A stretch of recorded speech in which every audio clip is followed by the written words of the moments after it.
culture. I know it was absolutely stunning, from the Thai traditional dresses to accessories.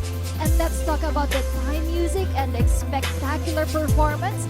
I can truly say, Thailand, you are amazing.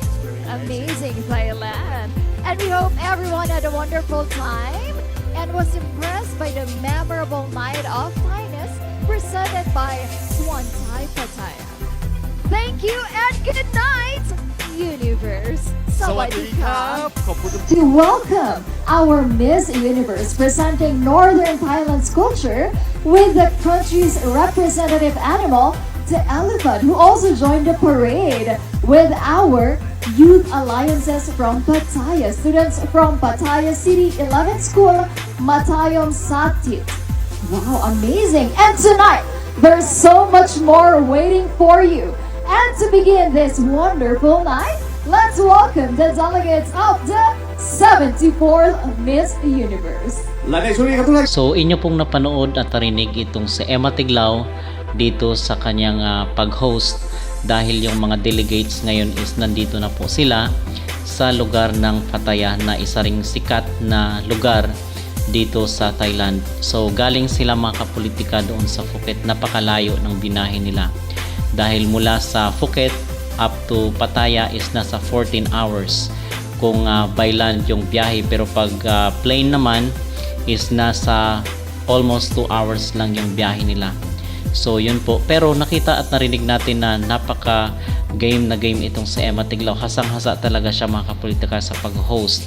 So ang sabi nga ng ating mga netizen at sa mga naka-observe sa kanya ay si Emma Tiglao daw ngayon ang bagong standard dito sa Miss Grand International.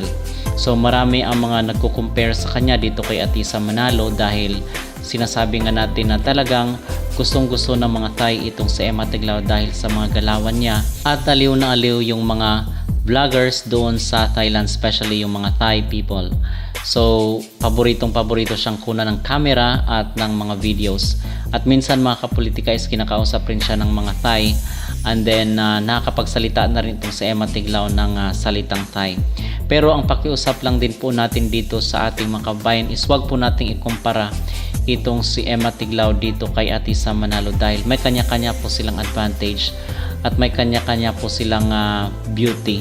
So kasi medyo kawawa rin si Atisa, inaling tulad or kinukumpara siya dito kay Emma Tiglao. So pakiusap lang po natin sa ating mga kabayan, wag po natin ikumpara si Atisa dito kay Emma Tiglao. So suportahan po natin sila kasi sila pong dalawa ang nagbibigay ng karangalan dito sa ating bansa at iwinagayway ang bandila ng Pilipinas dito sa international stage.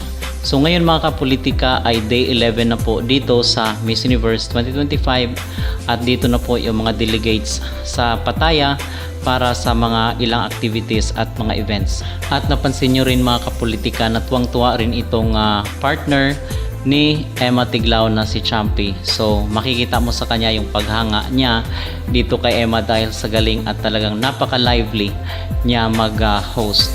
So ano po ang inyong mag-reaction dito sa hosting skills ni Emma Tiglao? Mag-comment down below at huwag kalimutang mag-like at mag-subscribe na rin kayo para updated kayo sa ating mga latest issue.